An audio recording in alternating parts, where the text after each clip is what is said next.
Well, hello there. Today we're going to have a look at a Supertech Walmart branded oil filter. Protection up to 10,000 miles. Made in USA. We'll see about that. Now the number on this one here is the 6607. This is a Honda oil filter. Goes on any of the Hondas with a 2.4 liter VTEC motor. So pretty common oil filter.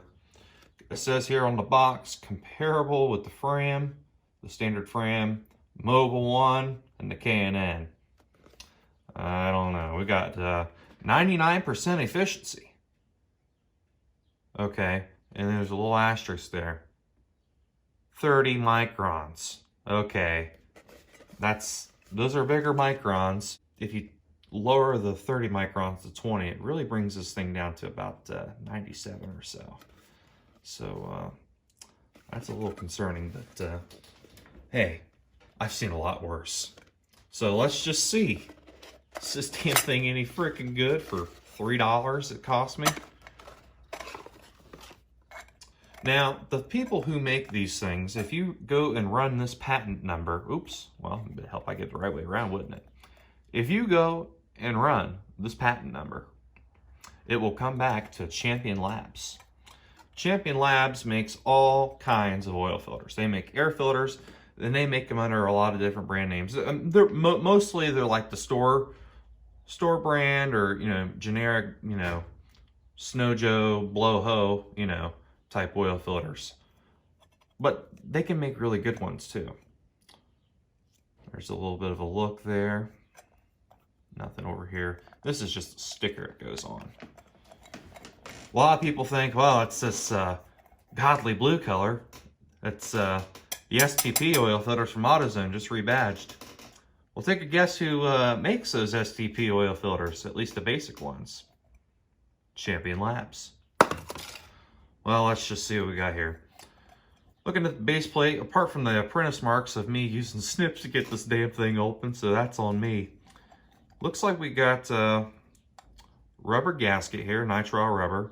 Seems to be reasonably thick, pretty pliable as of now. We'll see how that, I would like to see how that is after it gets some oil and grease on it, but pretty good. I mean, I've seen worse. Base plate, it's just stamped steel. Real thick though, that's pretty thick. Not really any too bad of sharp edges. I've seen worse. Anti-drain back valve. Also, nitrile rubber. You can see it's got the powder on it from the talcum powder they use when the rubber's getting made. So there's that. Oh, look. Isn't that cute? I mean, let's get a ruler here real quick.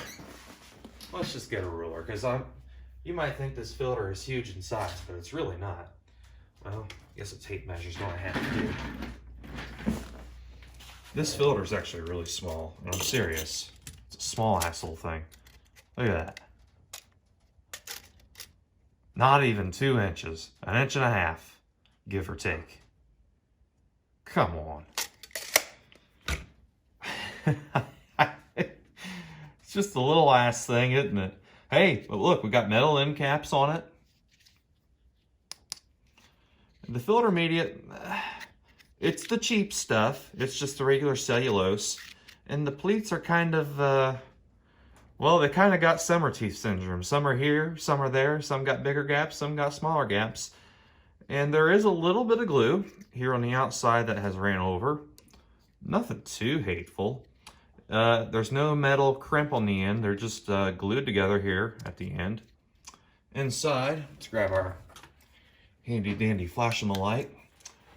Inside we have a metal center tube.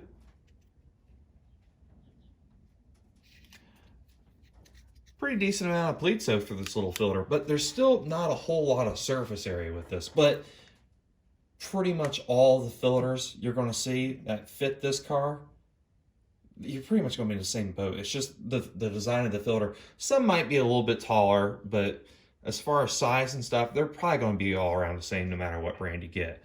Quality, that may be something else, but for $3, I think this is really good. You can't go wrong there. Last bit we got here Wow, this thing's got some sharp ass edges on it. Yeah, that'll get you cut in a hurry. We just got a standard little plastic spring here. Nothing fancy for your bypass valve. This'll work. I mean, it's actually got a metal spring in there, but this'll work. Stamped steel, obviously. They do need to clean up some of these burrs here on the edges. Somebody cuts this open, they're liable to get cut, man. So that all just sits in there like that. While we're at it, in typical tradition, I managed to get the caliper back to its correct location in the drawer where it belongs. Let's go ahead and zero this guy in and measure the thickness of the casing.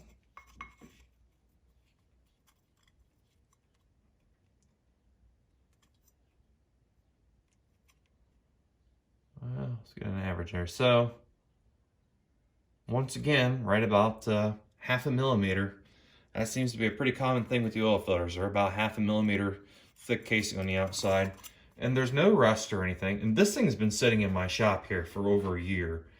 And it gets hot and humid in here in the summer. So I'm kind of shocked there's no rust or anything around here. But it all sits back together like this. Put it in there like that. This sits in here inverted like that. Pops back in there. Voila. So, 5,000 miles on this oil filter? Yes. You only have to use conventional. Why do they still say that? Fram still says that on their packaging. Well, I want to get a Fram filter here soon. I'm going to show you. Use only with conventional oil. But it's an oil filter. It's not going to fall apart if you put synthetic in it. Come on, man. Hey, I've ran these in vehicles before and had no problems with these. I've never seen any issues. But the thing is, 10,000 miles is pretty wishful thinking. Come on, you really gonna push this thing to 10,000 miles? I personally wouldn't. I don't go past 5,000 miles with these, but for $3 for an oil filter, you know, it's a steal of a deal. I mean, $3, and it's actually decent quality. It's not the worst, but it's not the best either. It's actually middle of the road. I think this thing is a absolutely significant value for the money. At least this particular one is. Now I'm going to buy some more Supertech filters and some Fram filters and some other. We're going to do a whole oil filter series here, and we're going to cut open a bunch of these, and we're just going to kind of compare apples to oranges. I plan to use the common sizes and the common filters for the vehicles that I currently own, or, you know, cookie cutter cars, you know, Toyota Camry, Corolla, Honda Civic, Honda Accord, you know, cookie cutter cars, you know, dime a dozen. So I want to see, you know, what you're going to be getting for your money. I even bought a tool that's going to make things easier. We'll do a video on that coming up soon. Well, thanks for watching.